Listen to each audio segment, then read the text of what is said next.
Hey, welcome back to another fine conversation on Maker That Money. We're on number 12 today. Good morning, Andrew. How are you? Good morning. I'm doing great. How are you? I'm fantastic. Another week in the bag, as they say, and it was a crazy one. Seemed like it went by fast. They always seem like they go by fast, though. They do. They Yeah. they go by so fast. Yeah, it's just one of those things where we feel like we're just rapidly accelerating to our untimely demise, right? The Yes, older you yes. get, the older you get. But Well, talk about time flying. Today's my 1 year wedding anniversary with hey, my wife. So, congrats! That's awesome. yeah, That's yeah. awesome. Shout out to her. So, Good, good. Well, congrats to the missus and you on that. Did you do something to celebrate? oh yeah, we had a good day yesterday. So Good. she unfortunately works today, but Well, you know, celebrate what you can. Well, that's awesome. See, I always thought for some reason you've been with your wife for a while now, so we did but yes, but only married for 1 year. Okay, well, yeah. congrats on that. Welcome everybody. It's good to have you with us. My name is Pooch. I own a small business called Repkord. And to my right here, my good friend, I'm Andrew. I own 3D Gloop. I'm one of the owners. The other Andrew it also does that with me. the Council of Andrews runs that, Yep. and we decided a couple months back now that we really enjoyed just kind of picking each other's brains as small business owners and feeling like we wish we had more resources, more camaraderie and stuff around this. And so we started having these conversations, and we figured, why not record it, because there's other makers out there and other small business entrepreneurs and stuff that might pick up something from this. Disclaim, as we always do, that we are very much in progress and figuring out things as we go. So welcome along for the journey. This is really formatted so that it is a conversation. If Hmm. you are with us live on the YouTube stream right now, you'll notice there is a link in the description below where you can actually call in from your phone or from your computer. Hopefully, some sort of technical device that would allow you to link us straight into the magic switchboard here. And today we're gonna try something a little bit different, Andrew. I think we'll do our intros and stuff here, but then I want to just dive in, and we'll try to open forum it so that it's less you and I just talking. And as Awesome. people are coming and going, if they have comment or whatever, you can also find us in the chat. Grant, it's good to see you. Good morning. Love having you as always. 3D Musketeers out of Florida. Another great small business story in the maker background. That Hmm. and again, to introduce this, that we both herald from the maker community, Hmm. the 3D printing community specifically, but I think we both are jack of all trades and enjoy lots of different maker mediums. Oh But yes. one of the things that we like to talk about on this show is like maker entrepreneurs, that people coming from this space. If you're looking to take it from a hobby to the next level, to actually a business that you can potentially support yourself with, like the things that we've learned along the way, and hopefully share some insight from that. So that's kind of what we're about. If you're not able to join us live, you may be listening back on the podcast recording. That's great too. We're looking to meet you wherever you guys are, just to get that conversation to you. So thank you for your support, no matter how you're listening to us. And we hope that if not today, in the future, if you've got some comments and topics that you're interested in, that you join us for the conversation. It is a dialogue. Yes. Well, that said, today's topic is a really important topic, and one that I think, this is my conjecture here, but I think it's glossed over very readily by people getting into starting a business. Right, the importance of Hmm. selling. We think Yes. about You know, I think when I say sales, Andrew, like what comes to mind for you? Like, tell me. Is car salesman an acceptable Like a answer? car salesman, right? Yeah, yeah, sure. Like that smarmy car salesman with the slick back hair, Yeah. that kind of thing. Hmm. And Yep. that stigma, I think, drives a lot of people away from wanting to do that, right? It's like it Yep. probably feels like the less glamorous part of it, but it's so unbelievably necessary, right? Because how are you going to make any money if you're not selling anything? Yep. Yep. So, what does that mean to you in 2022? Is selling, but maybe the sales that we talk about, we think about, what does hmm that mean to you in 2022? Oh, geez. Is you that know, too open ended? Yeah. it's a little open ended, but hey, we'll roll with it, right? Roll with it, baby. Y- with anything, right? Any business, right, is around to make money, and in order to make money, you got to do something, right? You got to exchange a good or service or something else, and that process is well, I mean, it's sales, right? That's right. Um, so many times, people, we always think like as makers or whatever, we're gonna build this awesome contraption, and then there's some magic stuff in the middle there, and then we're gonna sell it and we're gonna make tons of money, right? Right. Right. Right. And a lot of times that selling part is so glossed over. It really It's just is. like it's just like it's just gonna happen, right? It's the product is gonna fly off the shelves, we're gonna get Right. money in, and we're gonna keep being able to do what we want to And do. I call that the if you build it they will come fallacy, right? Like Yep. for those that don't get the Field of Dreams reference from way back, when you hear that phrase, if I build it they will come. Well, it doesn't work that way, in business, as much as we wish that it did. Now I suppose you could, have lightning in a bottle, you have something and just everybody, gets word and you went viral immediately hmm and they want it, but that doesn't happen to most of us. Yeah. Yeah. So selling today is it's really about there's a lot of things. I was actually doing some research just the other day about the direct consumer sort of movement, if you will, Okay. that kind of started with like Casper mattresses, right? Oh yeah, And yeah. just direct to consumer, brands in general. And what is selling, in today's day and age. Just a few years ago, it was really about coming up with a really cool brand identity, right? Coming up with this product, whether it's a generic off the shelf product like a mattress or Right. whatever, putting some nice, artistic stuff behind it, some very clear messaging, and pushing that out to everyone everywhere. Right. So like this direct to consumer movement was really targeting online advertising like Facebook, Instagram, those sorts of things, and that's how you were selling, Yeah. right? Yeah, It yeah, yeah. was more so just selling with the brand image or this idea. And they called this like the direct consumer movement, kind of ditching retail, right? Okay. Getting away from these big box stores. And it's really interesting. There's some really cool, I'd say, like some videos on YouTube or some, nice like write ups that they kind of broke down why some of these big direct consumer industry, companies failed because they pushed too hard in some areas, or they Like, were just throwing money at this problem. elaborate. So they're just overspending. Like they're trying to Overspending. they're trying to Yeah, just yeah. build So the brand more than like selling the product for what the product is. so where this kind of all falls apart is so sales are incredibly important in your business, right? And Right. they are what drive future growth, but what's also important is the actual product that you're making and how much it costs you, and just generally like your operating overhead.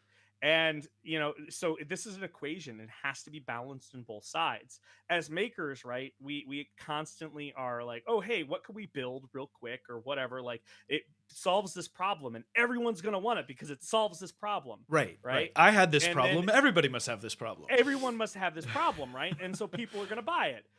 No one ends up buying it, right? Because again, it's this thing where you didn't put any thought or effort into the sales of it. But on the other hand, you had these direct consumer brands that put all of their thought or effort into sales. And you're like, well, if you're selling, you're making money, Right. right? But when you actually start breaking it down, these companies were spending more money to acquire new customers, right? So that they could keep growing, right? Right. Growing to you know, Yeah. basically spend more money to sell more product, right? And so what you had then is basically, like, for instance, Casper mattress. They were taking, you know, these mattresses, they would sell them for like $700, give or take, online. So sorry, They are they out of business though? They're are they done? I th- I don't think they're done. Okay, But but they're significantly less valued than they once were, they're right? wounded. Okay. Very wounded. So Okay. Casper, you know, from what I understand, Yeah. and there's a ton of other write ups. So I'm just gonna kind of, you know, summarize. What they did was they built you know, they had mattresses they would sell direct to consumer, and you know, things were great. They were blowing up, but you know, they would sell for like $700. The cost was somewhere around $200 or $300. Then you have your operating expense overheads, and then all of the rest of the money that they were making was going into advertising. Yeah, And yeah. so literally every dollar they were putting in was going into advertising, and it basically kept building and building and building to this point where they were losing $200 to $300 per mattress, right? Yeah. So they were literally just giving away money to get more sales, to give away more money to get So more sales, so right? that's funny to hear because it's like I know I've seen enough of these pop up Purple, Casper, Mhm. the rest, and you're looking at some of these prices and you're like, how is it that you know, okay, we're disrupting mattress sales here, but like it's almost like, Yeah. is this too good to be true? It seems too cheap, and from what I'm hearing, it sounds like it may well be. It Well, it. It, yeah. but it also, so maybe not on the product front alone, but it Mhm. also sounds like it falls into the classic stereotypical venture capital conundrum of growth Yep. over Yep. revenue, right? Yes. Where it's just like, we don't care about making money right now. We just care about building that customer base, and we'll worry about Yes. revenue down the road. I don't know And so Casper's story. Are they Are they venture yes, backed? Okay, absolutely. so that Yes, venture makes backed, sense. and so that's, well, that was why I wanted to bring it up, because again, this is more so about prioritizing the sales, right? Like, okay, we're going to put so much money into selling, right? And so that's kind of where, you know, selling now in the online era, right? Yeah. You know, this kind of started back, I think Casper was like 2011, 2012. Okay. And they really started picking up steam. I think it was like 2018, maybe. I could be wrong. But it, you know, and then they fell very hard very Mm, shortly after. the fall from Um, grace, flying too close to yeah, the yeah, sun, right? yeah. So, but you know, selling in today's day and age, right? As I was trying to say, is really, it's about, for us, right, and for what I view it as. I still think it's about building a brand identity, building, you know, a quality product, building a reputation, if you will, Right. and you know, spinning this big, massive wheel that is your product, your brand, your you know, you know, your just everything about you, right? Right. Your reputation, all of this, and just adding a little bit of momentum every day, That's a great and you know, metaphor. The building this flywheel. Yeah. the flywheel, yeah. So building Yeah. this thing up, and so that you can start, you know, leveraging all of this work that you've done in the past, and really, it's just trying to, you know, communicate what you're trying to do, right, Yeah. as a general whole story, right? I Yep. feel like there's a big story element to it. Sure. Sure. Um, it's I call it the 1-2 punch, right? Because you know, the challenge of being a business owner is like, you literally, you know, you hear the term, you wear multiple hats, but it's like you're torn in a million different directions. But when it comes to the sales piece or the marketing piece, a lot of times, and I use that interchangeably, but I call, like, you know, you got your long tail stuff, like establishing the brand, like a Hmm. reputation of who you are and what Gloop, who Gloop is, what that means, Hmm. what Repkord is, and all that stuff. Yep. That's that's a much, that, you know, that's the flywheel piece for me. It's like, it's a very important component of it, and you need to be adding to it regularly.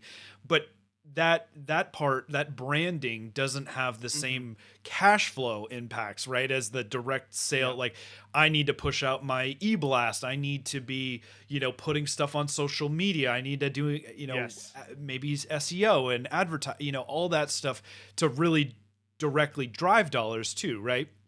So a lot Mm-hmm. of times we think about maybe traditionally like the Coca-Cola billboard out on the freeway that just has the polar bears, enjoying a Yep. Coke. It's not a direct call to action, but it's just always there in front of you, Mm-hmm. right?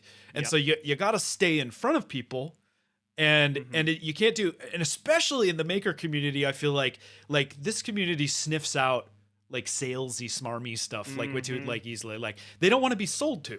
They want the Yep. information, and then they Yep. want to make the decision themselves. And I don't think that's unique to necessarily just the maker community, but I think to me it does seem to be very consistent with this type of It's person, and yes. they'll sniff it out pretty quickly if you're trying to push something hard on them, right?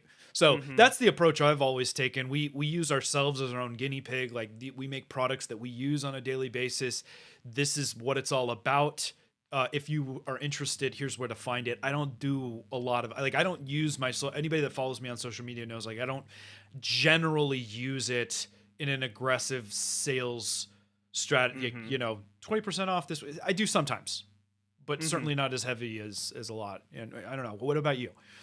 Yeah, yeah. I mean, we try and kind of mimic that same approach. Just put it out there and say, hey, this is what we're doing, or this is what you could use our products for, and let the customers make the decision themselves. But Right. for us, I think we get a lot more traction, and just I don't know, it feels better to do it in a way where we are sponsoring growth and building in this community, right? By saying, "Hey, you're working on something cool. Like, could we help?" Right? Like, Shine a light. can we Yeah. ship you? Yeah. Can we ship you a bottle of Gloop? And like, can it help you? And Sponsoring. then Sure. Yeah. like bringing it up and showing other people like, oh, hey, this is really neat. Like, look what this person's working on. Yeah. And for us, I think that's a big element, just in general, to building a good kind of consumer brand, if you will. Sure. Making the customers feel like, hey, they are valued. That's another thing, like valuing all of the customers input and listening to them. Responding So to many yeah. feedback, emails, all that is Yeah. as much work as it is. Yeah, Yeah. and Sure. and while it might not, again, directly relate to sales immediately, it is more so going to relate to sales later on as you start building, again, this reputation, this just a whole engine, if you will, Yeah. that says this is what this brand does, this is what this company is. You Yeah. know, Yeah. um, Yeah. there's a lot of elements to it, Sure, right? sure. So let's switch gears for a second and just talk about I like I said like I tend to use in this day and age when I think about sales in Hmm. 2022 I tend to use sales and marketing somewhat interchangeably because Hmm. for what we do like I said and look you're free to disagree with me, people out there and stuff like that, but I don't feel like it's worth our money to like hire a traditional salesperson to dial for dollars in the same way. Like I don't, and that may change. I think that might look different. Like deal as you deal with distributors and getting bigger and bigger in that regard. Maybe there's an internal sales team or whatever, but traditional Hmm. external sales, like people going out there. Um, not so much. I mean, I guess the closest that would come to that is like when we go to like a trade show, when we go to Murph or ERF or something like Yep. that, and and again, it's not so much like me going out and peddling as much as like we have a booth and we have our Yep. stuff and people can come by and we can have conversations, and yes, we have time to interact with other companies because a lot of times your success in sales and stuff is going to be driven by partnerships that you form and B2B relationships. Hmm. And so selling spans so many different things. I think that a lot of us, when we're first getting started, we're thinking like, I found this is an example of something for a product based thing. I thought of an idea. I have a problem. I found a solution to that problem. There are other people that have this problem. I want to make this available and I will sell this to those people. Um, Hmm. Sometimes we make poor assumptions around how many other people have that problem. Sometimes Yep. we run into the problem of pricing, thinking it's we're going to be able Yep. to have more margin in something than we actually are. That's a big challenge in this day and age with, supply pricing and stuff just Mm-hmm. skyrocketing and stuff. But to bring it back, again, selling in this day and age, I would almost like I would focus more on like talking about traditional, like what it is to market yourself. Mm-hmm. I don't Yes. know. Let me know in the chat what your guys' feelings are on that, or tell me if I'm just completely off base. For maybe I mean, this industry, I don't know. It's different for every industry. yeah, I agree. I mean, I don't think you're that far off base. I think that marketing in general, it all ties into it, right? And it's just a big aspect of that, of the whole part of the business side, where hey, businesses exist to make money, and in order to make money you have to do these things, right? Yeah. um I mean, it's something that that is challenging when you are running a small business. How do you manage all of these various different silos, if you will, right? Of Right. building your awareness, building your brand, also at the same time doing the day to day, dealing with all of the headaches that come with the business itself. Maybe it's you make a product, maybe it's you operate a print farm, whatever. They all have their own independent challenges. And then how do you continue getting more people coming to you, right? Right. Right. To keep that engine running for you. Yeah. Um, you Yeah. know.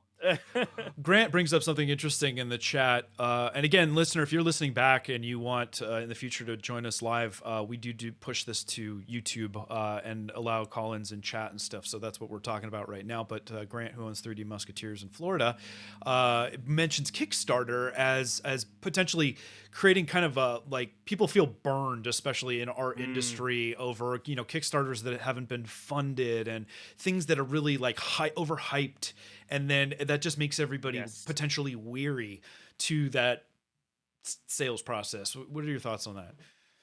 Well, it's interesting because we You are launched from a through Kickstarter. Kickstarter. Yeah, exactly. Yeah. Yes. Yes. Yeah. Um,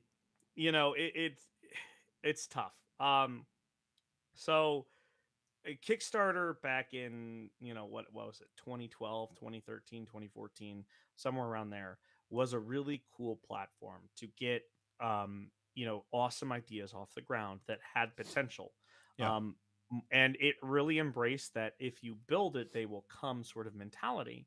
um Really, because these were people who in the early days were building awesome things, and then they would do like this quick little presentation, quick little video of saying, okay, hey, this is what I'm doing, and Yeah. people could support it, right? Yeah.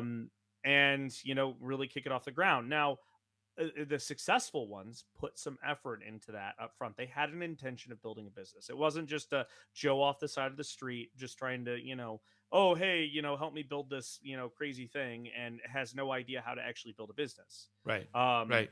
but over time, that really turned into a sales platform. Where Kickstarter now is, it's very much so commercialized. You have these companies, they'll put big budgets into marketing and advertising and building out this campaign to do pre-sales that really don't have any business doing this sort of thing in the first place.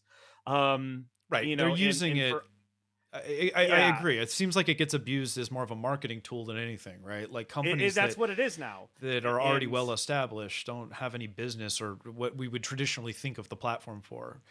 And Um, so yeah. when I see a Kickstarter these days, I think of that car salesman. I just do. It just Oh, comes to mind. that's so unfortunate You because there know. are plenty of good Kickstarters still out there, but they're just, it's again like anything, getting signal past the noise.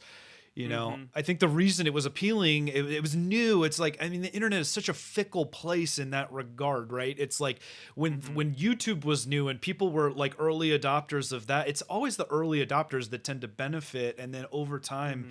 there's just this kind of decay and degradation. That Yeah. seems a little gloom and doom because there, like I said, there's still good stuff happening there, but you know, Yeah. Kickstarter as a company wants to grow, and Yep. they are motivated by just people being on the platform. So of course they're not going to clamp down on anybody Mm-mm. wanting to use it, because that's how they make their money. Yep. They make their money by people pre-ordering and backing these projects. And it's unfortunate because, again, where you have these small creators, like when we launched on Kickstarter, we were no ones, right? Did we need to launch on Kickstarter? No. We could have built the business without the Kickstarter. We could have done Gloop with, with what we had on hand, and how we would have done it. It would have looked a little different, Right. but we still could have done it. Right. We saw Kickstarter as an opportunity to, again, like, get out there and tell people, hey, this is what we're doing. It also was a unique ability to kind of gauge the market and the interest, of our particular product, and then build from there. Um, and it was helpful. Yeah. But I will say that I don't know if I will ever want to launch another Kickstarter again. With how some recent things have happened, like, companies, again, abusing this sort of thing, that Yeah. they're using it as, oh, hey, we're going to do another 3D printer, and they're massive company. Do they need to use a Kickstarter? No. Yeah. But I think that ties back into the whole aspect of what does selling look like in 2022. Right. And what a lot of people don't realize is that it's just, there's so much about marketing in general that's designed to get you, again, to buy these things. I mean, that's what marketing is. Yeah. But in many cases, I think this community's gotten really good at sniffing this stuff out, because they see things like these Kickstarters. Just like, do you have business doing a Kickstarter? Probably not.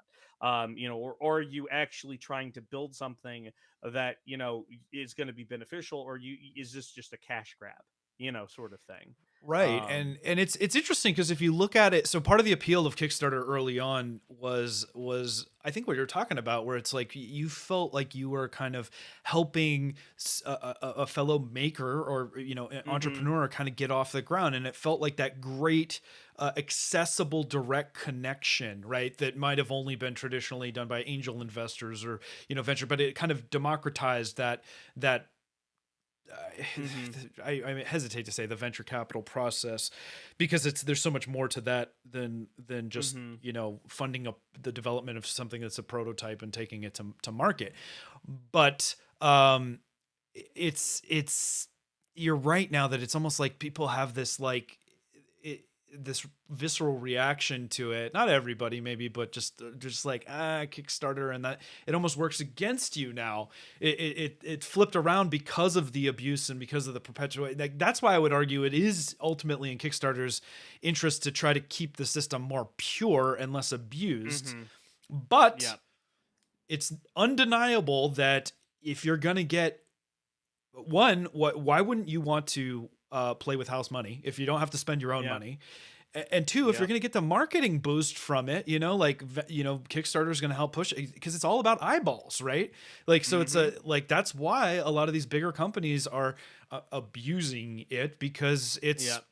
it's free marketing in a lot of regards. It's not Yep. free, but it's Oh, it's yeah. easier. It's easier marketing. It's another way. It's another channel to get eyeballs on what you're doing, which is Mhm. important to sell. Yep.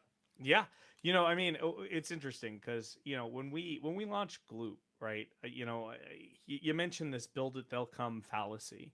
Yeah. And we absolutely, I mean, I'll admit it, we had sort of that mentality at first. We're like, okay, well, hey, we have the solution. It works. It really works. We're It gonna talk works. It about it, and really people, works. pe- Yeah. people are just gonna buy it. It was just gonna go, right. No, We're trust just me, gonna it send this works. thing, Yeah. and Yeah. we were like, this is going to be awesome, and we started putting a lot of effort and development into this. And it was just like, okay, now we've got this awesome thing. We're going to put it on Kickstarter, and we're going to be overnight success, right? And Yeah. it was nowhere near that, right? Well, what was um your expectation? First of all, like, did you have any expectation? You were just like, it so wasn't as good as you thought it might be? it kind of goes back, it's a little funny, right? When we first started developing the formulas, and actually, like, okay, hey, could we turn this into something, we didn't expect it to be a really big thing, right? At first, Then we started working with it more, and we started playing around with it, and we realized what you could do with it. And then Yeah. we're like, oh, this is getting exciting. This is getting Ah, cool, right? And yeah. the Yeah. the thing is this follows in the same maker mentality, right? You have this idea. The idea is like, oh, this is cool. This is exciting. I like this idea. I'm gonna work Mhm. on it, right? And you Mhm. start working on it more. And then when you dive into those details, you start doing more with those, like figuring it out more, and you get more excited because you're like, oh, I'm solving this problem and this problem, and I've thought about how this person's going to use it in this way and this way, and, Yeah. and you basically put these blinders on, right? You get these blinders and you're only looking at what you can see, and you tune out everything else. And then Mm. it kind of builds this momentum, this hype, and you're like, I've built this awesome thing, it's going to solve the world's problems, right, at the end of the day. I'm And screaming. Why is nobody listening to me? Yeah. exactly, Yeah. Yeah. Yeah. exactly. Yeah. And then you post it, and then or whatever, and then the reception isn't there. And it's like, well, wait, why? And Where's it my because crickets sound effect? No, that it, wasn't it. There it is. That's it. Yeah. yeah, Yeah. And it's yeah. So crickets. so basically, what ends up happening is that you're just like kind of taken back. You're like, what the heck, right? Yeah.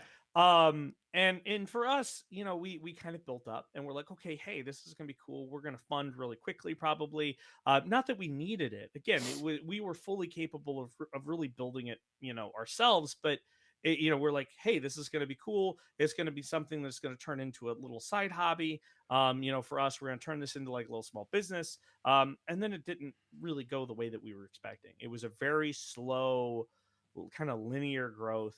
There was a few stagnations, and we're like, we didn't understand. We're like, well, why? Why is it not, picking up steam? Uh And huh. it was really about how, well, for one, we were presenting and talking, and just we weren't selling. I mean, we just said, oh, this is all the cool things you can do with it, You were right? information sharing, We were but you weren't information share. selling. So Yeah, that's an yeah, important distinction, and I think you should dive a little deeper on that if you can. What's the distinction yeah. between information sharing and selling? So being, like an engineer always is, right? We dive into all of this detail, and we can get super technical, Yeah, and yeah. like that's what we do. Like, so we were just talking about, oh, hey, this is what Gloop can do for you, right? It can solve this problem or this problem or this problem. Hmm. This is, generally speaking, this is what's wrong with printers, and this is what's wrong with your adhesives, and very, very bland, boring, right, if you will. Uh huh. Instead of showing, instead of like, hey, use Gloop in this way, and you can build, like, something that you can never rip apart again, right? We weren't showing demos, we weren't really doing too much of anything. Just more so like, this is what we're doing. Right. So information sharing, it's bland in nature. It's very generic. You're Yeah, not gonna. You might go into very technical details, and people don't read technical details. that's right. Some people are interested, but Engineers make terrible marketers. That's I'm speaking in generalities, but I mean if you think about it, it's true for the reason because marketing and sales is that quick hit. It's that elevator hmm pitch. It's that, you know, what's the benefit? And hmm give me the bullet points so I can move on with my life. Cuz think about all the stuff that's coming at you on a daily basis, right? It's like and look, if you've got something technical, something, but wait a minute, I want to know all that. That's great. There can be yep. places for that on the website. If somebody wants to read the technical paper, if they want to dig deeper, by all means, make that information available. But that is not your hmm sales material. No. No, not at It is all. it is absolutely not. And it was when we decided, we're like, okay, well, hey, the Kickstarter isn't going the way that we wanted to. We heard of Earth. And we were just like, you know what? We're What's gonna go to ERF Earth. for the people that don't know what ERF East is? Coast Rep Rat Festival, right? So it's in Bel Air, Maryland, right? Or is it Aberdeen? Yeah. Somewhere in Maryland, right? It's in Bel Air. The Aberdeen Yeah, Proving Grounds is the site. yeah, But yes, it's a neat little yep. 3D printing conference or Yeah, trade show. yeah. And so So we were like, you know what, let's go to earth, let's show what we're doing. I emailed them saying, hey, like, we have a Kickstarter, we're not trying to sell anything, but could we come get a couple booths and, our tables, and, put up and just kind of show what we're doing. And it Yeah. was at that moment when we went there and we started showing people what Yeah. you could do. We printed the pull handles, I and remember we that. you I know was there. we were I was yanking Dan from Slice right Yeah. Yeah. around, Yeah. and we were just messing around. We were having fun. We were showing what you could do with our product, and it was that instant, like, oh, like, this is what you can do, instead of having to sift through a bunch of, oh, this is our formula, this is how it works, all of the How details. many years ago was that, Andrew? It was, I mean, it's coming up on 4 20 years. 2018, right? 2018. Yeah. Yeah, June of 2018. Yeah. Yeah, that's right. It was So, earlier in yeah. the year, back on the Yeah. first one. Right. Yep. What a Yeah. great what a great story though that is too, like having come from like the exhibitor, because you were an exhibitor table, right? Like you Oh, didn't yes. yeah, Mhm. and this year you're going to be uh an actual, I heard a rumor from a little birdie that you're going to be a platinum sponsor this year, which is huge. I mean, that's cool. And of course the Yes. 4 years to go from, just being one of those little mini exhibitor tables to like having multiple, booths Mhm. and sponsoring. And so I know they're happy to have you back, and that's congrats on that. That's Mhm. fantastic. Yeah, yeah, thanks. I mean, so, you know, again, it comes back to, for one, you can information share, but that's not your sales, that's not your marketing. Right. It could play a part in it, right? But generally speaking, you're only going to send that, or you're only going to see people interested in that if they're honestly interested.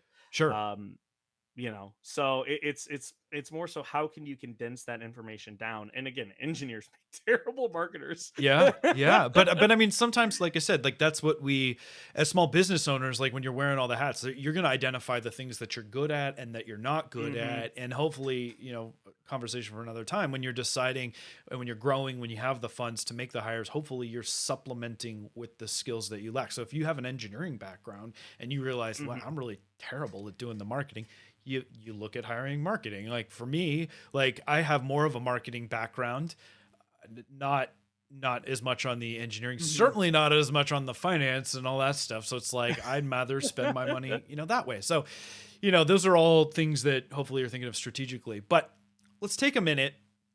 And first of all, at any point, if anybody out there wants to call in, you're welcome. If not, we will just keep on going. Throw stuff in the chat at us. If you've got questions and comments, that's great too. We love Hmm. the interaction. We really want this to be a conversation accessible to all. Just to somewhat make this, I think, more of a useful, piece of content for people. What tips do you have for other, makers that might be looking to expand, to grow, and all that stuff, to better sell, to market? Like what, we talked about how Kickstarter may not be as viable anymore. Like, what do you think that you would recommend people do to sell?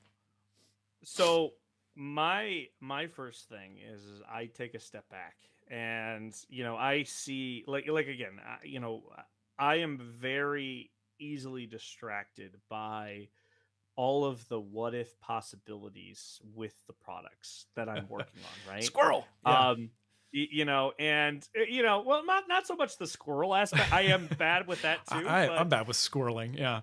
Yeah. the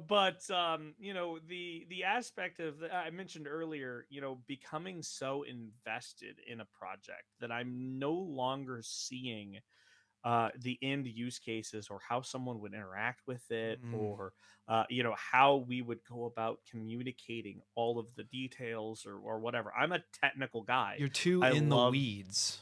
Yeah, I love diving deep, and the biggest thing for me is just take a step back. Let's look at it from a 10,000-foot view, 20,000, 30,000-foot view, and see what people see from the outside. Yeah. And like, I will share that one of the big things that I did not realize that it was going to be such a big deal. Yeah. And this is a perfect example. When we launched 3D Gloop on Kickstarter, we talked about it as a bed adhesive. 3D Yeah. Gloop is not a great bed adhesive. What? It works. It works for a Now bed you're not. adhesive, You're doing the right? opposite of selling right now, man. It's not a I good bet. know, Okay, but this you well, heard it here, so folks. First, folks. it works, right? Yeah. There's a lot of problems with it. For some people, will swear by it. They're like, "Oh, this is awesome! It works great for this," right? Hey, you find something that And works, go for it. Yeah. hey, yeah, and I mean, we originally intended it to be that way, but we were wrong, right? I was wrong, like very much so wrong. Yeah. That we have a better resonance with just everyone about gluing and building bigger things, right? So like take your prints, glue them together with our products, and you can build something bigger. It forms bonds that are stronger than the base plastic itself. Yeah. Yeah. Yeah. um and yes, you could use it as a bed adhesive, you could use it for smoothing, but so many people today, to this day, will say, "Yeah, I'm not really interested in Gloop because I don't have a need for bed adhesive." We just get classified all the time as a bed adhesive. And what I didn't You've been realize, pigeonholed. Yeah. what I didn't realize at Typecast. first was well, yeah, I typecast it, right? Yeah. Yeah. Was I, when we were building this campaign and everything else, I was just like, well, hey, if we need to change, right? Because we had feelings that other aspects of the product would be more interesting than bed adhesive, but we're just like, you know what, whatever. Like we can change it on the fly later. Okay. You can't. I mean, you No. can, but it It's really becomes hard. a Yeah. lot harder, right? A Sure. lot Sure. harder. And so that's why it's so important to take a step back and say, how will someone else view my product, right? If Yeah. not today, how about in the next year, 2 years, Yeah. 4 years, right? Right. And it's Right. something that we are still to this day like fighting a little bit in our messaging, and we do it to ourselves too. Like there, we focus on other areas of the business. We could try and reinvent some specific things. We can, like start, different communications, different advertising, but generally speaking, I think the biggest piece of advice that I will have to anyone is just take a step back, and ask someone else's perspective. I And if think. they don't get it, that's okay. That tells you, hey, you need to do something else, right? Like Yeah. there's a show, Silicon Valley. I don't know if Oh, I many love people that have show. ever heard of it. That show. It's hilarious, right? And Yeah. so, one of the things they were building this compression algorithm, and like they shared it to all of the engineers, and like, oh my gosh, this is cool, this is awesome. Right. Like Right. like Middle out. Middle out compression. Yeah. yeah, Yeah. and then so many other people, like, or like one of the venture capitalists, resource persons or whatever, like was looking into it, and like, I don't understand this, I don't get it, Right. Why and should I? Why they do I care? yeah, they Yeah. yeah, they launched on, with the idea of these engineers, and it was a big flop. Like no one cared, Yep. right? Because again, no one took the time to take a step back. I So I think. I completely agree with you. I would say it in slightly different terms, but the Sure. term, we hear the term elevator pitch all the time, and a lot of times it's you know for those that aren't familiar, I'm gonna mansplain it really quick, but basically, if you can't explain what you do in the course of an elevator ride to somebody else that you might be sharing the elevator with, it's too long. And so, Hmm. when I'm talking to other people that are sharing an idea or like explaining something to me, and if they're genuinely wanting feedback, the number one feedback I would say I would give would be shorten that, like distill it down further. Now further, now further. And that is such a frustrating exercise to give a technical person, right? Because Hmm. they're like, no, it can't. It's nuanced and you need to understand all of these things. And yes, but there is a place for that, right? You have Hmm. to, when you are selling, you have a very small window of time to hook somebody, to bring Hmm. them in. It doesn't do you a lick of good having all that stuff on your website if you're never getting somebody to go to your website, right? So Hmm. step back, as you say, refine the message in a Hmm. form. And this is hard, guys, because you want to, brevity does not come easy to me. Okay. Like, paring that stuff down, I favor levity over brevity. That's what I always like to say. But you know refining it, taking your time, and it can be something as simple as write out your mission statement or whatever it is. Like, think about how many businesses out there. Like, I still struggle, like when people are like, oh, what do you do? Oh, I own a 3D printing accessory business. And they're like, well, what does that mean? And I'm like, I have products that make it easier to 3D print things or something. I try to distill it down so that if I was talking to somebody that knows nothing about 3D printing and nothing about making or any of that stuff, that it has some meaning. Okay. Mm-hmm. And hopefully it invites further conversation, right? So a lot of times I throw 3D printing in there, even though, ultimately we're a manufacturing company of sorts. Like I like to say, like a smart manufacturing. We leverage all kinds of different tool sets to Mm-hmm. make different products. And over time, I don't want to necessarily only be pigeonholed into Yep. making just 3D printing products, but uh by throwing that sexy hook of 3D printing in there, that invites the conversation for a lot of people that are, oh, I've heard of that, oh, tell me about that, can you 3D print a gun, like the Mm-hmm. conversation starter piece. And I Yeah. hate that that's the thing that people got to. I was being facetious there, but you know what I mean, that it's giving that hook. It's being just short, just interesting enough to make them want to go deeper. Mm-hmm. Yeah. Yeah.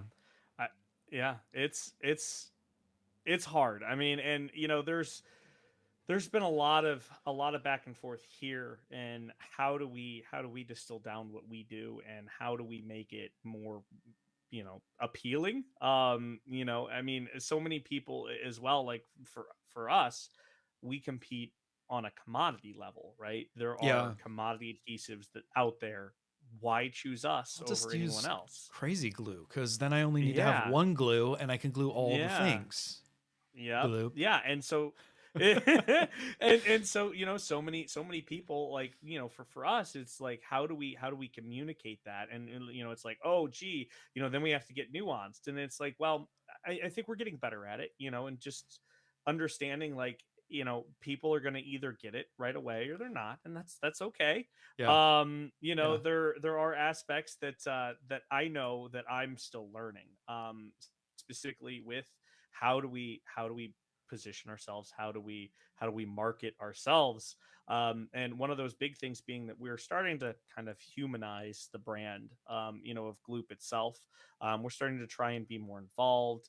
We're trying to say, listen, like, we want to help the community in a lot of ways, because we care about this awesome place that we call home, right? Sure. um and it's interesting. It's tough. I will For say that. for sure, So for sure. Filament Stories comment, elevator speech, or excuse me, elevator speeches are so hard to make short. She concurs with that, especially in this day and age with elevators getting faster and faster. Right? You oh got the yes. less time and time. And Chris Polk in the chat had a really good question, and we kind of touched on this a little bit earlier. Good to have you back, Chris. Welcome back.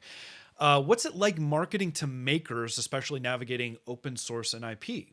So we mentioned at the top of the show that makers, in our experience, do not like being marketed or sold to, right? Like, Mm-hmm. you really want to present information to them and let them make the decision. Now, that said, that Mm-hmm. having that shortened hook, like grabbing the attention, I always say it's like you got to shout above the noise. There are so many people, so much information, so many things just drawing your attention this day and age, that no matter how technical anybody is, if you even want to get in a feed and in front of somebody, you have to Mm-hmm. hook them, right?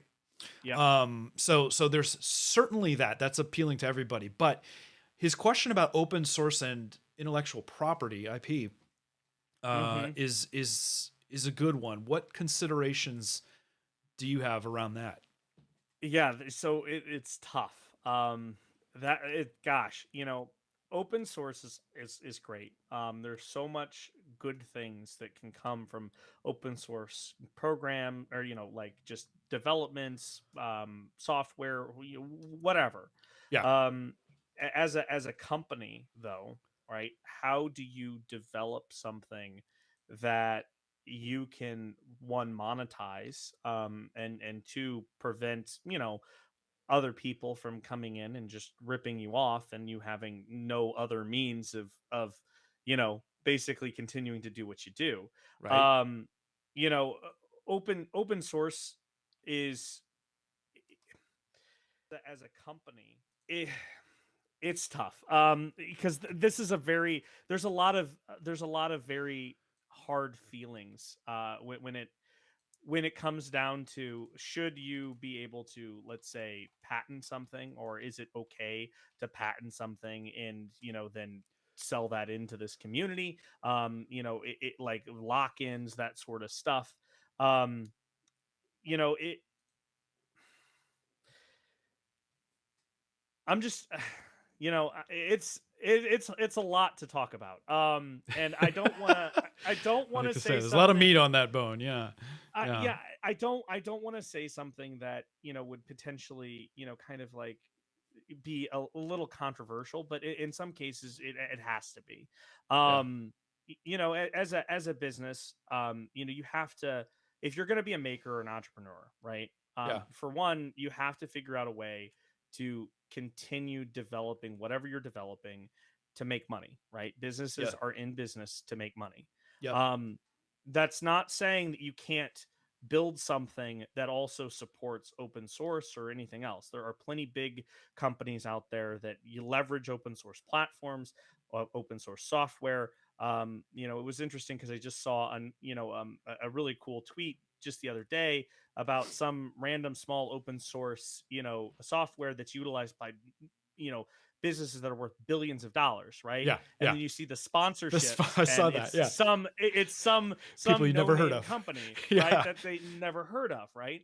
The And users are multi-billion-dollar conglomerates. The sponsors are a bunch of nobody. It's the saddest thing, it, right? It's like, it is how can it that is be? How come, Cisco, throw a little coin this way? And to be fair, maybe they do, but Yeah. maybe it's in different ways, right? But Yeah, and why? so I mean, here's the big thing. Like, for again, I always have to kind of reset. Like, I love the open source whole aspect, but as a guy who also understands from the other side, the utility of patents and why patents are so important in a business. Like, I own several patents, and Look maybe at this could you. be a whole nother.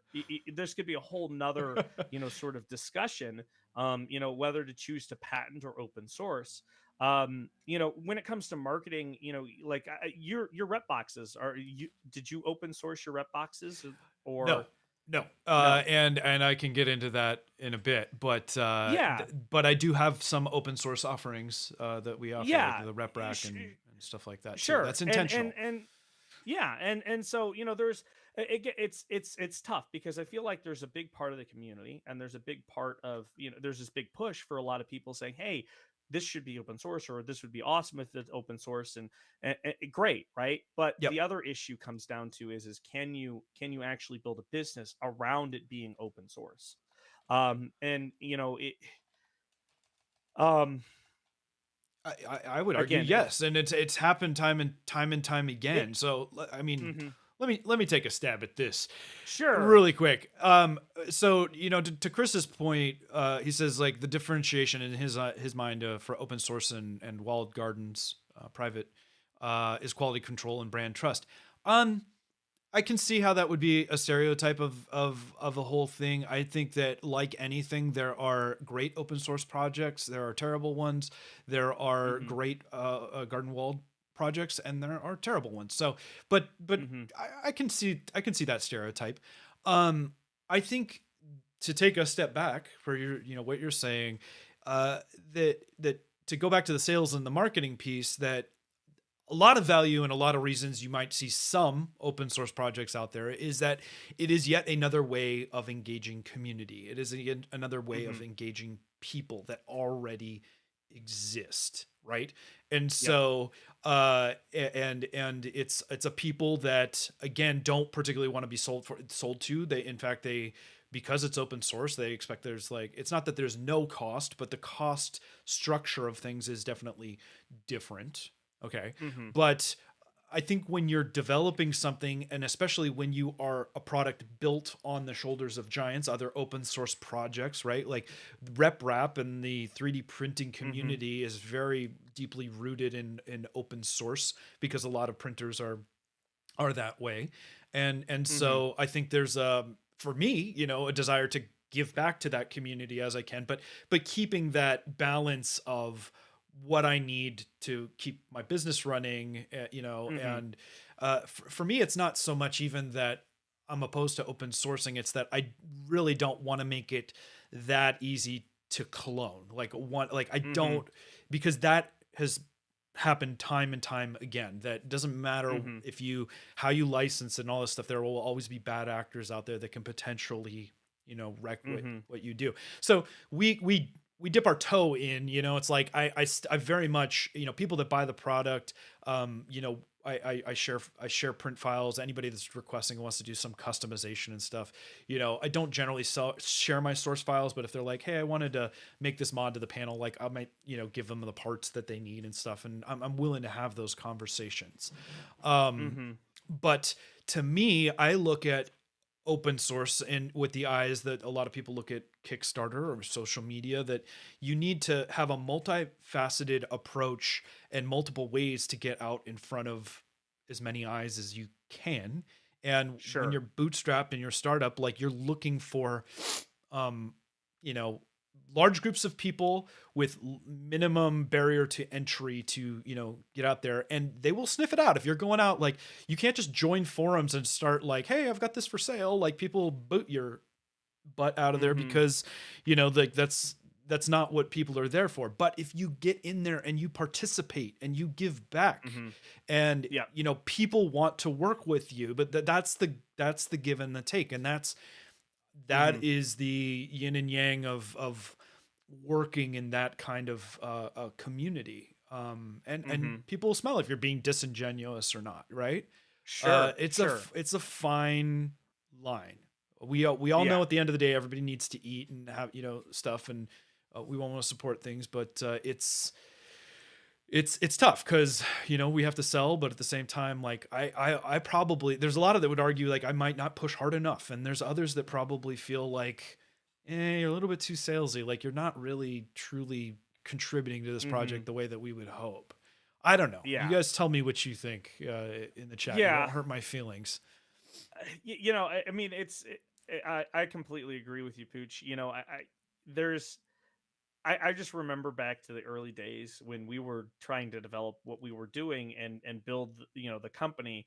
There was a lot of at first some toxic areas that we unfortunately had interactions with that they the open source aspect is it's tough. People would say, "Oh, you're not doing anything, innovative. You're not doing anything, new. You're just, snake oil. You're just trying to, money grab, Snake that sort oil. of stuff." And it's hard. That's where a lot of my interaction has been. And I know I need to warm up a little bit more to the open source aspect. Well, it's I not for don't everybody. you It's know not to say yeah. that you have to. It's just another potential way, and I think it's a common Hmm. way for people to get their start. Like a lot of Yeah. great products have been built Oh, on open source absolutely. products, and they do share back, and Hmm. like Absolutely. there's great ways to do it. But let's talk about some others, because we're trying to provide some ideas for selling, for marketing, for, again, it's all about getting in front of people, right? So we've talked about Kickstarter, we've talked about some Hmm. open source a little bit. Obviously, there's a huge one that we haven't really dove into yet in social media in this day and age, right? And so, Hmm. you see a lot of like traditional, a lot of companies now are investing in like brand ambassadors, and people whose job is literally to just get on social media and post, right? Yep. What's your feelings around social media and using that to sell and market? um, I'm terrible at it. You're doing um, fine. I don't understand the whole social media thing. I mean, again, being an engineer, like I'm technical and I love understanding things and I love like diving in. Social media has been one of those things where I can't seem to grasp all of the little nuances and like I don't know. It's interesting. I know it's a very important aspect to just selling and just in general. Yeah. Um, for us, one of the craziest platforms has been TikTok. This Have you been past year TikToking? we have not. We Yeah, need me to. neither. The numbers It's what the say kids are we doing these days. absolutely need to. It's a Um, views machine, right? Yeah. it is What incredible. Go stop ahead. you right. Let me stop you right there though. And I know we got some TikTokers in the chat. I know Filament Stories is really big on TikTok. She's probably got some thoughts on this. But as a social media, like just kind of watching from a distance and seeing and talking to other people that do it, um, it's a views machine, no doubt. Is Yep. it a conversion machine? What's the distinction between views and conversions, Andrew? For those that need to Um, know that. I'm well, sorry for for all the mansplaining, guys. our product, it's I mean, there's like a ridiculous link between views and conversions. um, Yeah. we haven't figured it out yet. I will say that anytime one of the someone posts a TikTok with our products, we instantly we can see massive spikes on our website and Yes. conversions. Again, I think this goes back to showing what you can do with a product, right? Absolutely. Absolutely. And it's literally incredible how crazy it can be. Yes. um you know, I don't understand TikTok. I don't understand. What's there to understand? You watch something, you scroll up, you watch the next thing, you watch it. So the key, as I understand it, is convincing them to put TikTok down briefly enough to go to your website, right? And I've talked to a number of people that are like, oh, I got all these views, and then they realize like they put no information on there to get them to go to where they wanted them to act, right? So people think, oh, this Hmm. thing is cool. Wow, that was dope. And then they just go on to the next thing because they weren't given a call to action, which is, Hmm. common terms. Like you do still have to have that, and Yeah. maybe it's not as smarmy as the QVC channel, like dial Yeah. now Call and it get the now. call in now and get this, but the point is like finding that yin and yang balance between like, hey, look at this cool thing that you can do, and if you want more, go over here real quick, and making that process easy. You know, Hmm. click here, and then you can be right back in TikTok in no time, right? Like that's the Yeah. ideal thing.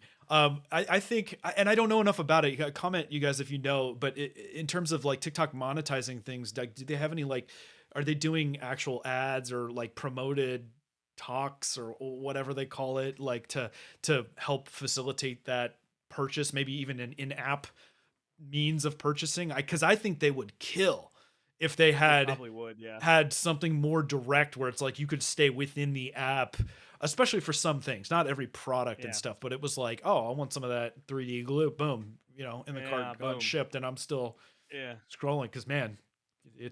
attention to detail.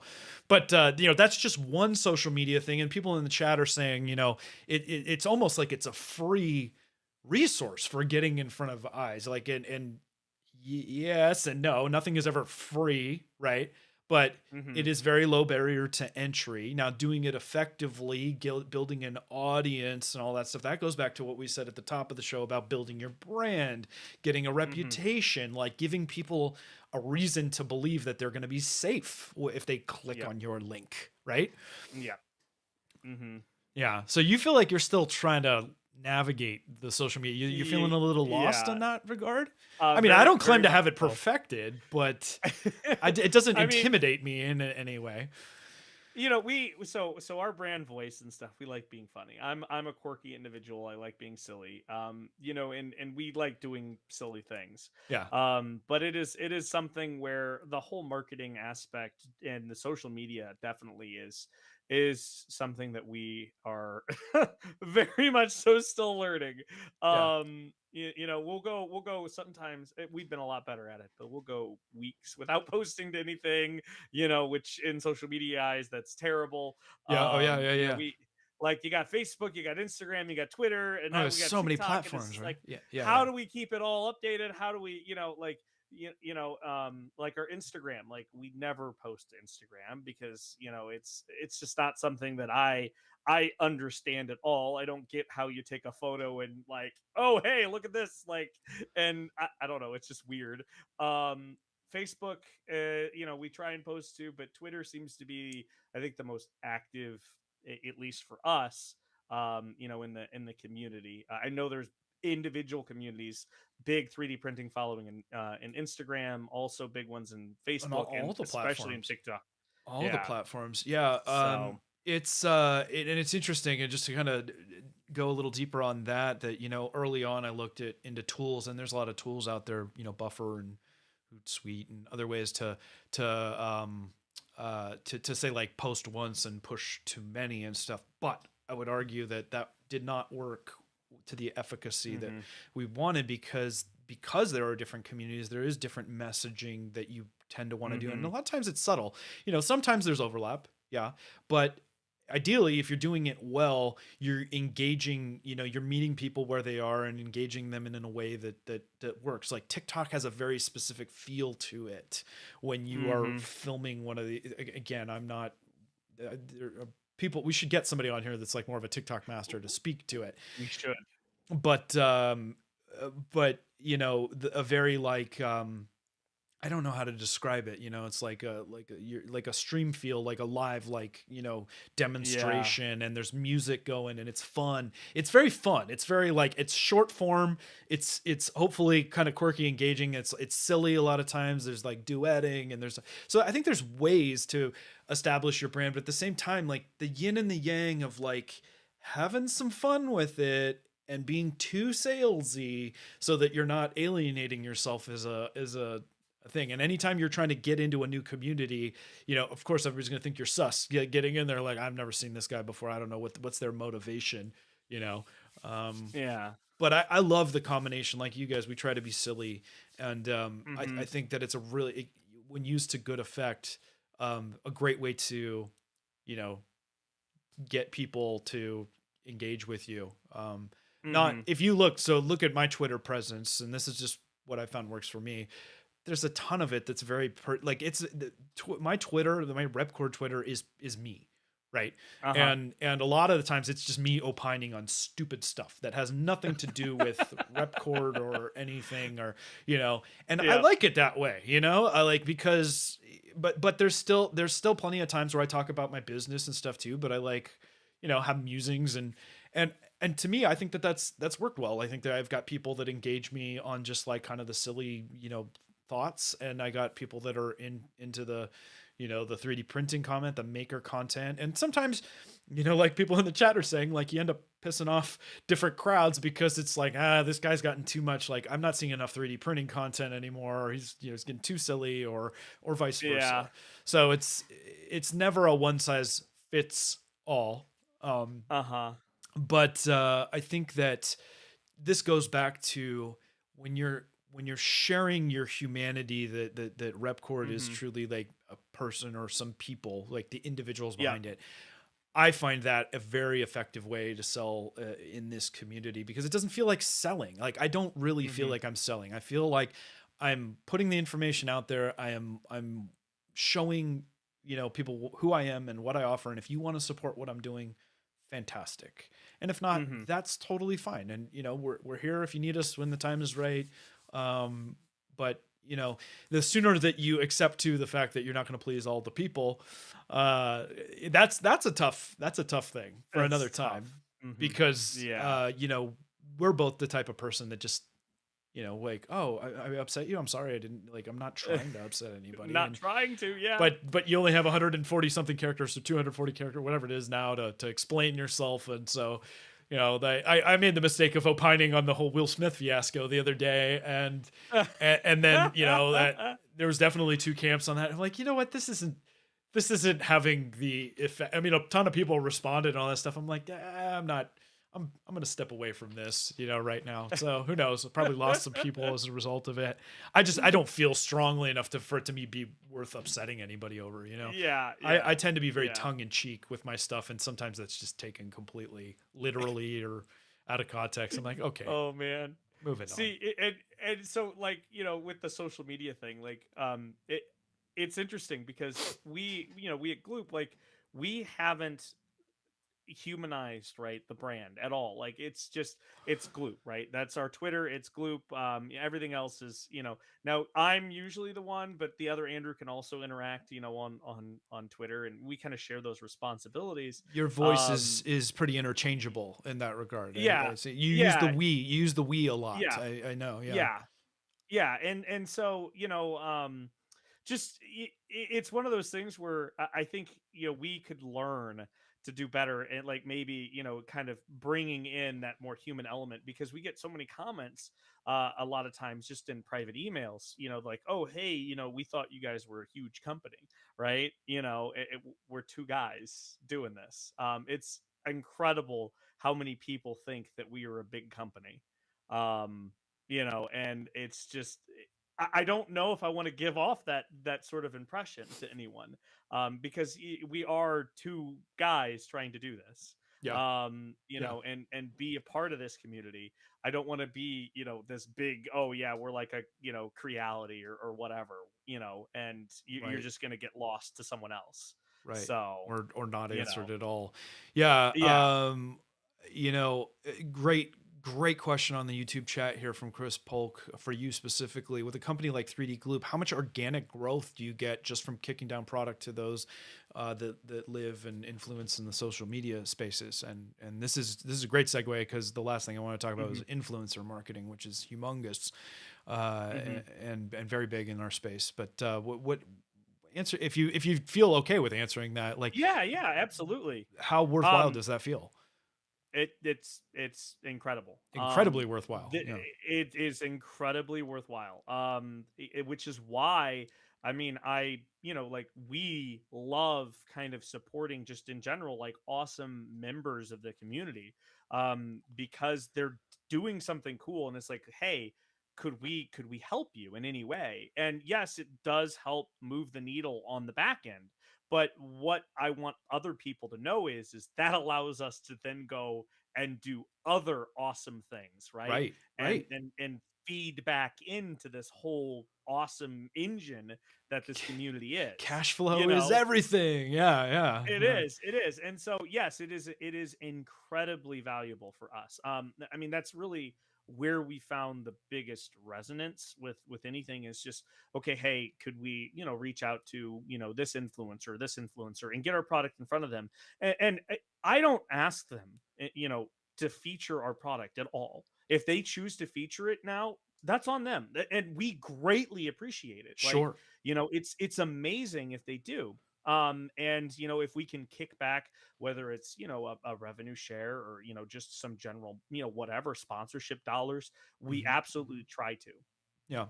But again, it kind of goes into that whole thing of, for us, feeds back in so we can keep doing it for more. Yeah. um Couple you know couple notes really quick. First of all, how are you on time this morning? Because I know we're going I'm a little good. bit long, but I'm rolling, and there's a lot of gold in this chat that I really want to I'm dig in good. on. So maybe we'll do a little bit longer than normal here. I'm gonna post in the link. If anybody wants to actually get on and talk with us, feel free. It seems like Yes, we're getting please. some a crowd building now. One other thing I wanted to note is the patent conversation that's happening. Mike from Auto Drop 3D. Hey Mike, how's it going, man? Good to see you here.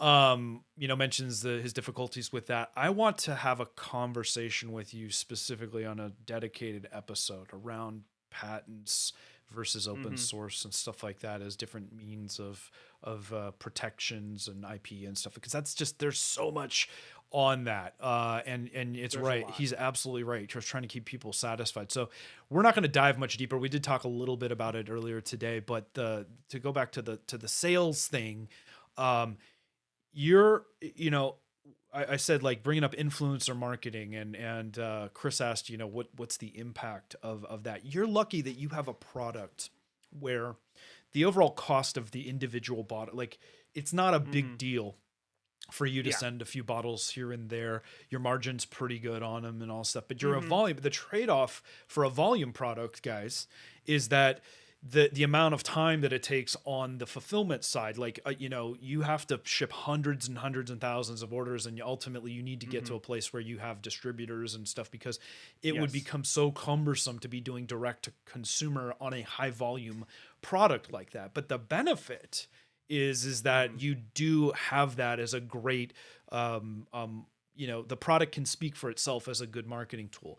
For what I sell, I Hmm. still do influencer, marketing giveaways and stuff like that, but it's a bigger deal for, a $200 product to be just Hmm. giving those out. And believe me, I get asked all the time, and I wish I could support, everybody's giveaway stream and all that stuff. We do have a budget for it now, and we do try to spread the love, and I try to, help out. And there's been a couple that have, I've negotiated with. I'm like, look, if you can cover shipping at least, or I'll give you half off, because anybody that's starting their YouTube channel, they're like, I want to celebrate my 100 subscriber giveaway. And that's great that you got to that.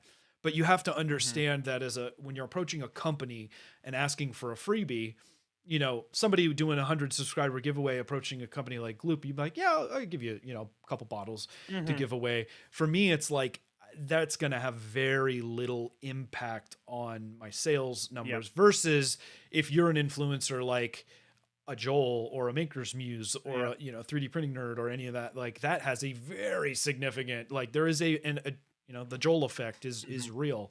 Shout out 3D Yep. printing nerd, we love you, man. Um, and it's critically important. Now that said, like Hmm. us, they are businesses themselves. They Yep. are constantly bombarded by other companies just sending them stuff like, please feature our product, because they know, like, Yeah.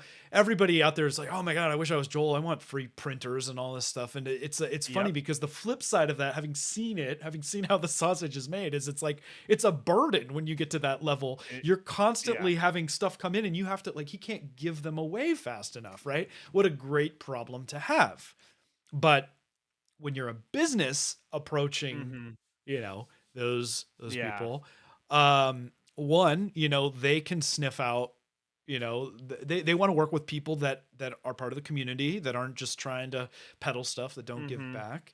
And it's got to be compelling. It's got to be different. You have to have, because they're trying to tell a story, and they're trying to engage an audience based on not just being the same old thing. Okay, so Hmm. when you are trying to get into influencer marketing, a lot of times there's a pitch involved, and they don't necessarily want to be pitched to either. So Hmm. it's a fine line, right? But I'll tell you this, that if you want to get moved to the top of the pile, Hmm. one, you're probably better off building a relationship and letting them approach you when they feel the time is right, because Yep. it will happen. It is a long process, right? But like, when they see that you're doing stuff that they want to support, and oftentimes they want to get to a point where they are willing to buy it themselves. So if you can convince an Hmm. influencer that your product is worth them spending their money on, because Hmm. they are tired of people telling them that Yep. you're a sellout, whatever, you're just giving freebies. They're like, no, no, no, I bought this with my own money, right? Yep. And I've been, like I said, I've been blessed to have influencers out there that have bought these things with their own money, for the very reason that they come from being a maker too, and they want to be Hmm. able to give a genuine review, which is so rare in this day and age, given how many Hmm. channels out there that are just advertising, right? not Yep. not a genuine, like, this is a thing. What's the downside though? You have to be prepared for the bad too, right? So if they Hmm. can buy it from you, then they're Yep. like, hey, it's gloves are off, right? So you better, and a lot of times they want to do that because they don't want you to cherry pick something and send it to them. They want to get a genuine understanding of, like, what kind of quality control are you doing? What do you know? Hmm. So it's a double-edged sword, like anything, but It is. you get in there and it makes a big difference. It's like branding. It's a long tail sale thing. Like, you have to establish these relationships, and that's more networking and you know, Mm-hmm. that kind of thing, which is, you know, its own Yeah. stuff. So, but Yeah. Filament Stories mentions, and she's, you know, she's dabbling and she loves talking about, she's an influencer, she's a big Mm-hmm. TikToker, and she loves the Yeah. fact that she can share these things. And that is so fantastic that we have people out there that are just genuinely excited about shining a light on other stuff, Mm-hmm. right? And hopefully, Yep. you know, for the good, and it can be honest, and hopefully, you know, if there is negatives, that you're taking that feedback to heart. I mean, that's really what's going to distinguish you and give you Mm-hmm. credibility, is not all the great things that you're doing, but how you handle it when something goes wrong, right? Mm-hmm. I, Yeah. I know I'm throwing a Absolutely. ton out there and I'm not letting you speak. I apologize. No, no, no. I mean, it was you said everything that I would have said too. I mean, if you said it better, you know. Again, all great, very excellent points. You know, it is influencer marketing is it's critical for, like, I think just this day and age in building a business, but you have to approach it in the right way. You know, you can't, as a business who has relationships with influencers, you can't constantly be going to them saying, hey, push my No, stuff. no, no. You It gotta, you use those calls very sparingly. Yes. mm-hmm. Yeah, you And it's know, not and push my it's stuff. yeah, It's like, I it's think this never would be really fun. You know, a lot of times, or yes, like, this is yes. unique, right? Mm-hmm. Yeah. Yep. It's never, hey, can you help me sell more? Right. You know, it's just, again, it's like, hey, could we do this? This might be fun. You know, is this, would this be of interest to you? You know, and so that's something we're still navigating. Yep. You know, I love it when customers come to us and say, hey, we heard, you know, or like an influencer or whatever, we heard of your product, could we try it? Absolutely. Like, you know, I'd love to, you know, have people try it. And for a while, we even were giving out free samples to everyone.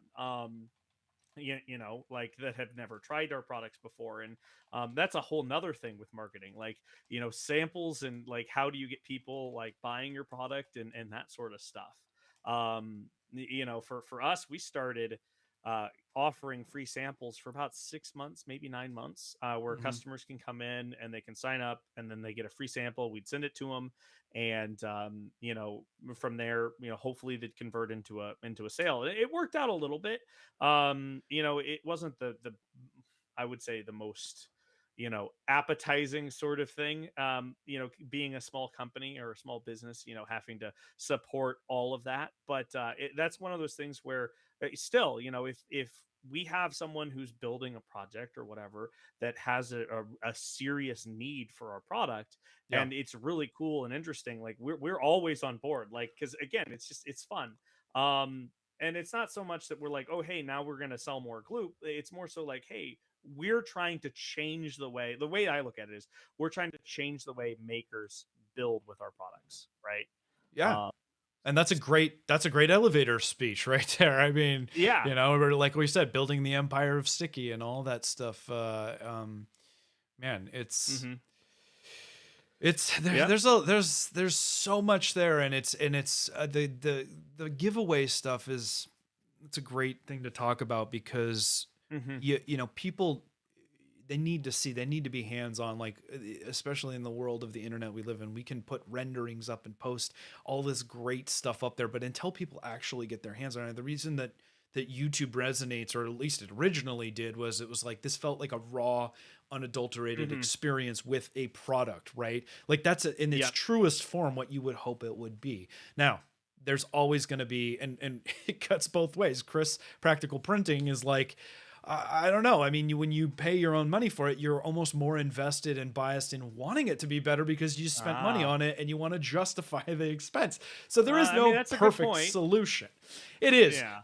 But I would argue that, given the two choices that you would hope for, the actual purchase as maybe the lesser of two evils in that regard. I don't think they're evil, but you know what I mean? Like, you can't have it Hmm. both ways.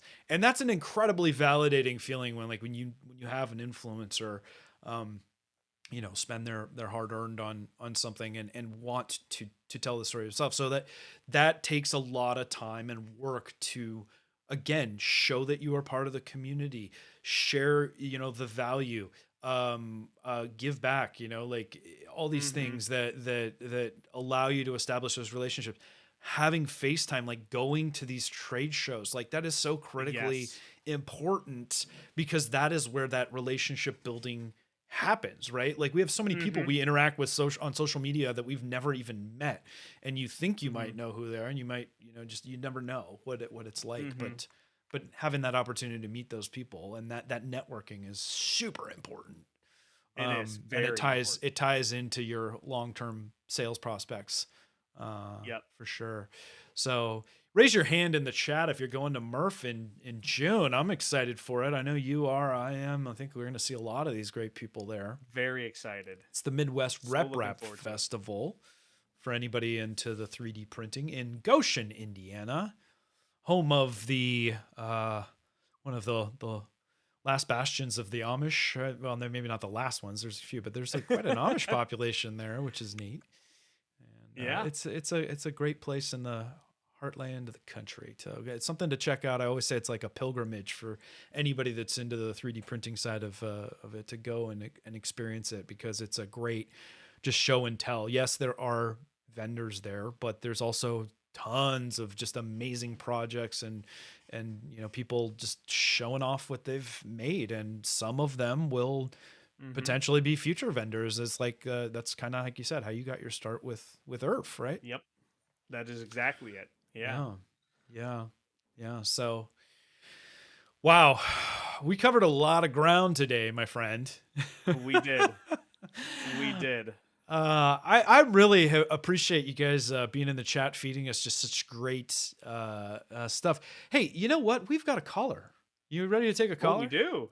Let's Yeah, do our it. very own Chris Russell is on the line. Chris, let's see. Can you hear us, my friend? I can hear you. Can you hear me? We can. Yeah. Can everybody hear him? Let's see. I think so. You're coming in loud and clear. You sound good, man. You on the bat phone today or something? No, just a Logitech on the work computer. Beautiful. And you're just Nice. back from a business trip, right? You were up in not you're about an hour or so away from me here in wine country recently, weren't you? That's right. I was up there for my own personal hell loop. Oh no. Oh. That doesn't sound good. Well, I thought it was, as that would work as for you these days.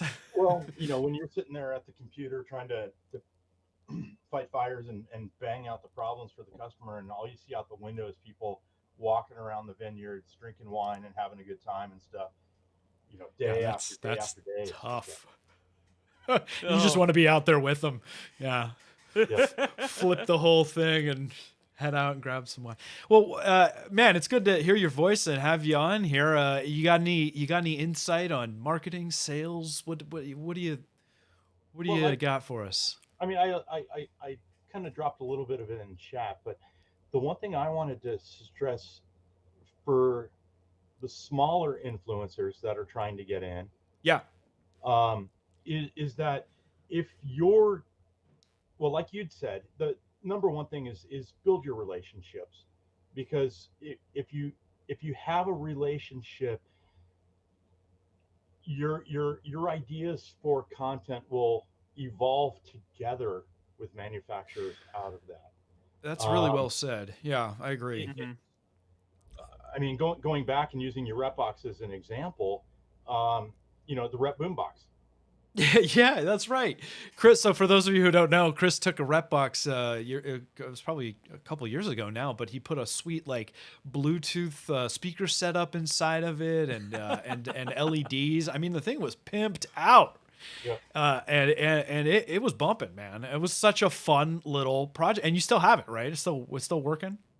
Yeah, I still have it. That was a Gen 1.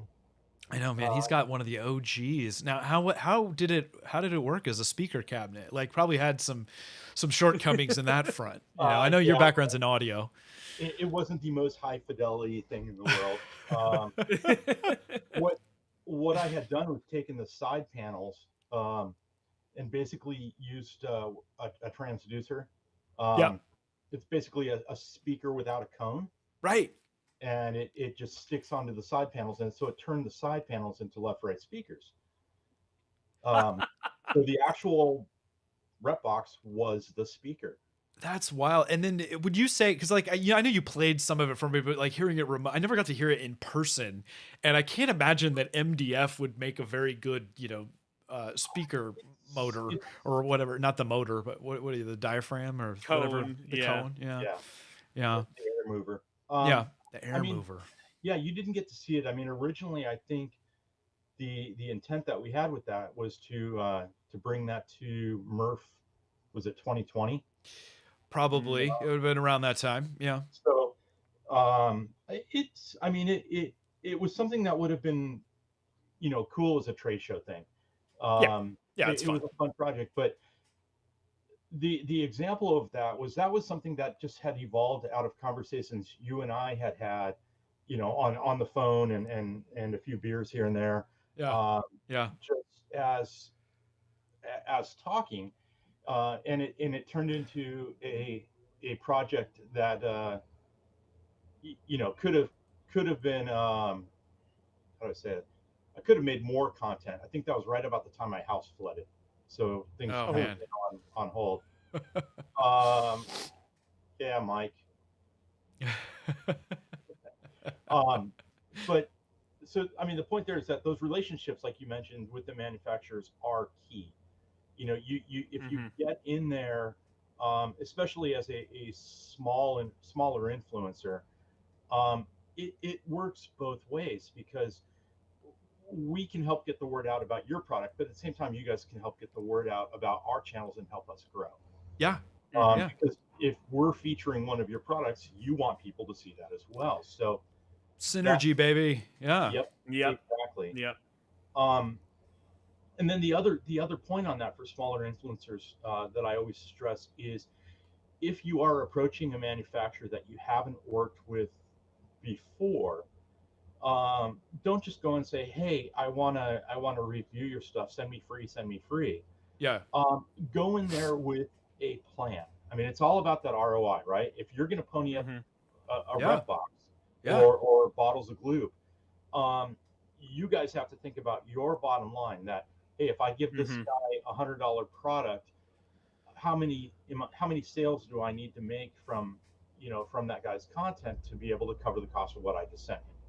And Uh, thank you for saying that, because that is so unbelievably spot on. And it just oftentimes just having a little skin in the game, just saying like, look, I can do this for you. Like, you actually physically can't. You're like, look, I'll come and grab the rep box. He's like, do you have one? Because I'm gonna tear this thing up. So you're like, can I get a prototype unit or something? Like, he wasn't, the ask was completely reasonable. And look, I hmm would have done it anyway. But the hmm truth is that you just, when you make it easy Yep. to say yes, and you show like, hey, I'm gonna partner with you in this, that like people want to work with you, well, that's part of. hmm that was actually the second one. Oh, Uh, that's right, you've gotten multiple off of me. Yeah, I think you have a Oh. 1.5. how Yeah. about the first one? The one I Well, no, sent you. but he's been very, Five. to be clear, that he's been very helpful too. He helped me develop a cleat for like the Prusa lac enclosure that uh bound the hmm rep box could attach to and stuff. So he's like, he's Yeah. just saying, he's providing much more value than just like, hey, give me something free and I'll talk about it on my YouTube channel. Right. Um, and Yep. and to carry on your point, Chris, too, I would say that a lot of times, like, it's you're not gonna you're not gonna expect to get in front of like the top tier influencers. You need to work your way up. Oftentimes, like, you're better off. Like, I think that larger influencers are talking to aspiring influencers, and that's part of being in the community too, by helping support others grow. Like that allows you to work your way up with other. It sounds so pyramid. It sounds smarmy, I guess, in the way of it is, but hmm it's very much part of like establishing your reputation in the community, that you're a genuine about wanting to help others, and but there's still a balance, right? And Yep. some companies are far more ROI focused than others. Like, I tend to look at it as, yes, there is that, and certainly I know I have a budget, and depends on how many times I'm approached for freebies. But sometimes I just like, yeah, I've got budget to spare, and I'm happy, to do that, because there is a long longer tail value in just having the brand out on multiple, people's stuff. But obviously I would prefer as much bang for my buck as possible. I would much prefer a channel with 50,000 subscribers or 100, it's all about views in terms of like, there's a direct correlation for how many people are watching versus how many sales come to the website as a result. So yeah. Yep. There's actually a twist to that. My daughter is a marketing major. So, I get a lot of feedback from her and for, what she does for work and stuff. But the big trend right now, not necessarily in 3D printing, but in influencer marketing as a whole right now, is what they call micro influencers. And it's kind of the Walmart philosophy of things that if you could get 10 influencers, Yep. or 10 influencers with a small product or a small offering of your product that can reach 1,000 people each, and stay on hyping that product for weeks at a time, your net ROI could be larger than going to one large influencer who hypes it for a week, and then the next week's video they're on to the next big thing. Right. Yeah. Right. So That's a great point. I mean, there is a I balance actually, to that. Yeah. Go ahead, Andrew. yeah, I was actually going to say that one of those interesting things that we notice is that the smaller content creators will typically have larger bangs for us, like higher organic growth, more just again value in general than the larger ones. We see that needle move faster, and it tends to move more regularly too. And again, it just kind of reinforces our belief right now that the more that we can reach out to people that are building awesome things and seeing really cool things, like again, we're trying to change the way that people build with 3D printing, and in doing so, it's helpful for us and allows us to move that needle and do it more and more and more. So yeah, I completely agree with Chris here. It's perfect. Yeah, no, the volume game versus no, I think that's right on. It's a tough proposition. It depends on the size of the company that you're approaching, and ultimately you're not going to know until you have tried it and have the data, to look at, right? And so there's definitely studies that have been done in terms of like, well, how micro can you be to have, because you have to have a baseline level of impact. Yeah. But is a 5,000, a 10,000, and it's really less about subscribers and more about view minutes and stuff, which isn't. I don't know if that's as readily visible. Chris, you could probably comment on this better. Like as me as a business, if I'm looking to see understand the success of your channel, obviously I can see how many subscribers you have, but how many people are on a regular basis currently looking? Yeah, so there's tools out there. I don't know if they're necessarily free tools for the people on your side of the camera. But there are tools out there, but don't I mean for the content creators, we have the tools to see what's happening on our back end. Right. We get demographics of where our views are, what countries, that we're getting more views out of, Europe versus the US. We see men versus women, over 18, Right. age brackets. Right. We see. Fun anecdote. Chris does really well with the lady octogenarians. Like his demographic is through the roof for practical printing, guys. I don't know if you knew that, but your point, and I think what you're driving at is when you're establishing that relationship, being out in front and perhaps being willing to share some of that information beyond what your visible subscriber count is. But you're like, I think this might be good for your product because I have these many people regularly tuning in, and these are and that's the kind of thing that gives me as a company confidence that what you're talking about, right? Like that you're looking at this, you're approaching this as an actual business proposition, not just I'm just having fun with my YouTube channel. That's that's that's what business owners are trying to see.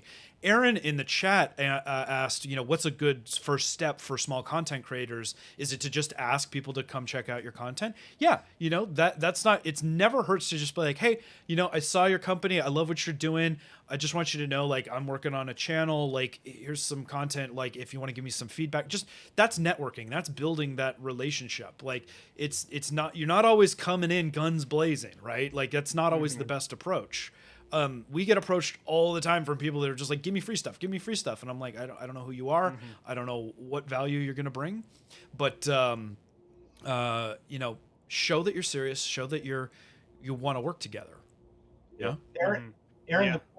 One of the best ways, Aaron, that you can help grow yourself to make, as a small content creator, to make yourself more marketable to manufacturers is actually embed yourself in the competition, so to speak. Meaning, Elaborate.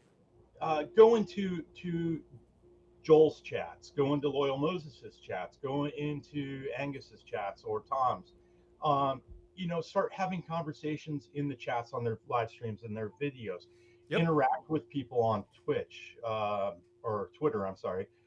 Take the time to build yourself into the community, and if when you become when you get yourself to become part of that, so that you're a recognized name, not just because of your content, but because of your valuable input, that somebody would say, oh, go talk to Aaron, he's the expert on XYZ. Aren't we all experts on XYZ as 3D printers? Well, yeah. Hey-o. You know what I mean. Thank you. Don't use your given name.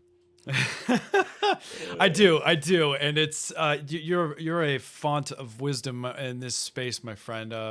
Chris has got one of the longer standing channels, and he's a very prolific contributor on many people's streams. But like you said, participating, you give it's like open source. You want to show that you're out there interacting with people, make yourself known. Just build it. It takes some time. You can't expect to be an overnight success with this kind of thing, and you work at it. You work at it like anything. It's relationship. Hey, DB3D Dan is in the YouTube chat. Good to see you, buddy. I'm loving the course of the conversation here.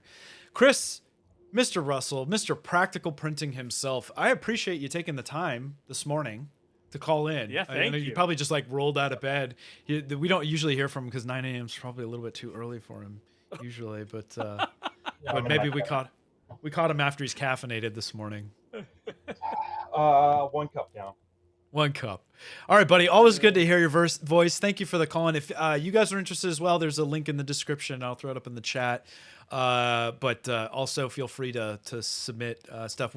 As we get more technical, we will hopefully find a way to like overlay who's on the line and that stuff. We got our lower third today, so we're getting there. We're layering on, starting to iron things out. But if you're interested in being part of the conversation, we welcome it. We love hearing it. This is a conversation. We are trying to be audio based actually first, like we do. For those of you who didn't know, we do repost this to Apple Podcasts, and we will push it to the other audio platforms as well, just as a means for people to find it. But we welcome you to be part of the conversation. Like I said, we don't have it figured out. We're navigating, and we gain a lot of insight from you guys as well. I wanted to recognize Hack Monkey really quick, because he says he has 387 subs on his channel, and he's saying, so I shouldn't go looking for a couple grand in giveaways for the 400th sub. Listen, it never hurts to ask. You can go out there, but just know that you're gonna certainly have a harder time as a smaller influencers, but to get traction. But you got to start somewhere, and you never know. You may like, if you catch me and we still have budget available and stuff, like we maybe do it. Like you're gonna have to put together a little bit of a pitch or a little bit of value. Like Courtney's saying from Filament Stories, like it's much easier to negotiate terms if you're the one that's being approached. When you're pitching something, you're having to convince. That's like a cold call, right? Nobody wants Mhm. that cold call experience all the time. So Mhm. come in with some, do your homework. I can't tell. I've had this conversation with a couple of people that are trying to get their start, where it's like, show me you're serious. Mhm. Oftentimes that's as simple as get a domain that is something other than, Gmail, burgermeister44 Yahoo, at yeah. gmail or yahoo.com. Like, have a Yeah. domain, have a brand established. Don't like forget to change my name in the mail merge when you email it and say like, hey John, whatever. I'm like, spam. Like, Oh that man. happens all the time, and it drives me bonkers, like, because it shows me Yeah. you have no attention to detail, that you're just shotgun approaching, throwing this out there. Like, Mhm.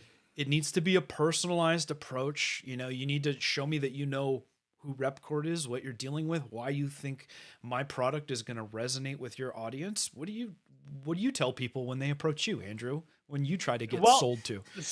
so, so it really helps is if you've tried our product before, Yep. or you say, hey, like I've used your product on this or this, and then it's like, oh, hey, we have a connection. You already know, like it's more warm, right?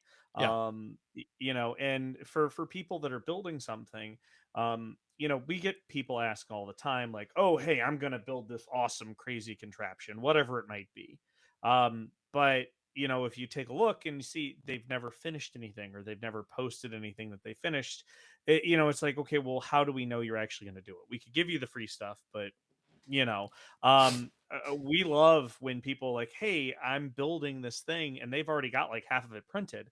They're like, we're looking for something, to glue together. We were told that, you guys might be the thing. And again, they approach it in such a way like asking for help more so than asking for something for free. Yeah. And then we're like, "Oh my goodness, this is really cool. Like, can we send you some Gloop to make it happen?" Right? Right. Right. Make it Be a your little bit of a idea. Wait, I self-service. want to send Yeah. this guy some Gloop. Yeah, no, I mean, that's Exactly. spot on. Exactly. Yep. Yeah, yeah, So, little yeah. manipulative thing. Well, look, and Dan's talking about like, hey, at 250 subs, he ended up doing a giveaway, ended up giving away $2,000 worth of stuff. And look, like, if you're gonna, like, I'm not saying that pounding the Mhm. pavement, like, you can absolutely do that. You just have to be prepared to be, rejected. And we're talking about as people that are approached, what we're looking for. I think you're going to have more success even as a smaller influencer. One of the things I'd also want to layer on for you, that it's not always about having a YouTube channel. You can talk Mhm. about ways that you are part of this community. You may be very prolific in participating in a forum, like a 30,000 Mhm. follower Facebook group. You're an admin of that or whatever. There are lots of ways that you can have influence over a space that aren't necessarily just a TikTok or a YouTube channel Yeah. or a traditional, medium, but you need to show that value. Yeah. You need to sell yourself. that's uh, Mhm. that's what it And comes down to. you don't even have to, like, we've given away things to people that have just a couple hundred followers on Twitter, Yeah, but what we find is they're doing something that resonates with us, and it resonates in such a way that we think it's awesome or cool or whatever, and we want to support that. So don't be afraid to reach out. Like, we get emails all the time of people asking for free stuff, and if you're not actually putting effort into it, yeah, probably you're either going to get a canned response like, oh, hey, we appreciate you reaching out. We don't have something available this time. But if you actually put some effort into it, you're going to get a response, likely from me, right? If you're emailing us. And, if I see that you're passionate about it and you have something you're doing, like, yeah, I'm going to be more interested in working with you. So, I wish I you could know, highlight Chris's comment right now. If you're a maker celebrating 300 subs or any subs and you want to do a giveaway, make something hmm like show them that you're gonna, like, we're gonna do a build, we're gonna do this, like, and it's gonna use hmm Gloop. Like, I'm gonna print yeah. something, we're gonna just go find something on printables or hmm Thingiverse or whatever, and print it out and just glue it together on stream and talk about it. Uh, hmm you know, anything just to show that you're, involved in the process. And ideally when you're writing that email, you know show that you've had a Mm-hmm. history of doing that. I think people are lucky with your product that your product is generally accessible. $30 It or is. what, and so Yeah. they can spend their own money and they can show like, I've done this before. I got just I mean, if you just get the tiny tube of it, right? What's Mm-hmm. your Yep. entry level? What's the cost? It's We have bottles starting at $5. yeah. You know, So for $5, guys, you can get Yep. just go out and so there may be other ways you can approach larger printer companies too. It's like Mhm. I bought some of your like I resell filament. I don't make a lot of money on filament. It's a branding opportunity. It's a loss leader for me, but it pairs well with the storage boxes that I sell. So if you Uh-huh. were to say like just buy a spool of filament and say like I did this review of it and it's great and I would love to be able to like show these your filament and this stuff in your rep box and stuff like that is a much more Mhm. compelling pitch to me than give me a rep box for my 300 subscriber giveaway. Yeah. um Yep. I think we're beating a dead horse on this front, but the sales thing that we've been talking about today, the theme being sales goes both ways, and we talk about ways that we need to sell to the community and Mhm. influencers and people that are out there that are business owners of their own right Mhm. as media influencers and stuff. Like they need to sell themselves too, and this is where your customer, and oftentimes it's a two-way street, right? So Mhm. Chris Russell, good point. It's about relationship building, Mhm. making sure people are seeing that name, and it's going to take you some time to build some presence up and get out there. But spend some time getting in front of. Oftentimes, you're going to have more success, even if it's just for a couple weeks. Like figure out what the company does, where they are, if they have maybe they have a big Facebook channel chat. Like everybody seems to gravitate to kind of different spaces where they may exist. You mentioned we're kind of Twitter heavy, but Mhm. other people are far more involved in Facebook or Insta or TikTok and the like. And so get in front of them if you want to be recognized and like, oh yeah, I've seen your name somewhere before. That's going to make it a Mhm. much warmer call than a cold call. Yep. Yeah. Okay. I'm gonna lose my voice if I go much further. Yeah, And I've this still got a full day in front of a me. marathon. It has been, but you guys got me going. I got all frothed up. I got on the soapbox here and I just started. Yeah, and who knows? Everybody's like, I rolling love their it. eyes. Yeah, whatever, Pooch. Okay, whatever you I say. love it. Sure. But I it's love it. awesome seeing all you guys out there. I wish everybody the best of weekends. Okay, I hope you're doing something fun. I hope you're getting some time to relax and recharge. Whatever it is that you need and value from the weekends, I hope you're getting it genuinely. And I hope to continue to see you guys on here. Thank you to Chris for being brave enough to actually speak to us, as intimidating as we are. And I hope you guys are willing in the future, if you want to. Like I said, we will always have that channel open. We love the discussion. We love the chat. And keep on making, guys. Keep on being awesome. Andrew, leave our friends with some fine parting words, will you? Oh man, now it's on me. Be excellent to one another. Yeah. It's not on you. You have an opportunity. Give us some profound closing words, or just say Oh, goodbye. profound. Yeah. Thank you everyone for joining. Like again, this is great. Thank you Chris for calling in. This is, again, it's awesome. Keep on, if you guys are a maker, an entrepreneur out there, just keep on grinding. Just keep You'll get pushing there. forward. Keep on Yeah. keeping on. It's Yeah. tough. We still have our It days, is. man. Yeah, but just keep on And out we there. do not know what we're doing a lot of times. We Oof. fumble around and we'll figure it out. I was just telling. So, I was at actually a networking event last night. Just the last minute anecdote here, and then we'll cut off. But it was the grand opening of a new makerspace at the local junior college where 3 of my employees are from. Or that's where we found them, and opened a great new makerspace. It's called Sierra College here in California in the foothills of the Sierra Nevada mountains. And it was awesome. It was like a really neat space. I mean, I wish my space was like half as nice as this, but I was having a conversation with kind of a local incubator group that also pulls from the college, and she was asking just like, well, what are your challenges? And I'm like, half the time I don't feel like I know what I'm doing.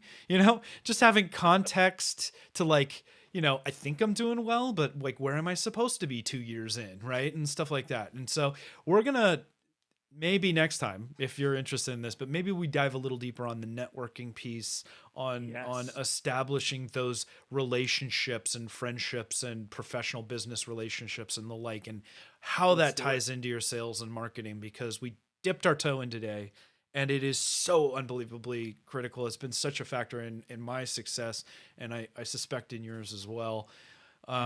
So something to look forward to, you guys. In the meantime, if you have other topics, other comments for us, you can reach us both on Twitter. We've got our little handles down below. I'm at Repkord with a K. That's Repkord for anybody listening, or you can go to the website, repkord.com. Andrew, you say yours I'm now. at 3D Gloop. I'm at 3D Gloop. At 3D Gloop on all of the things, 3dgloop.com. So tweet at us. We love it. Give us feedback. Tell us we suck. Tell us we're great. Just more tell us we're great, because we need that ego boost. we can't handle if we're told we suck. We can't. I can't take anymore. You suck. You suck. But we've had a good time. I hope you guys have a great weekend, and we will catch you on the next one. Until then, signing off. See ya. See ya.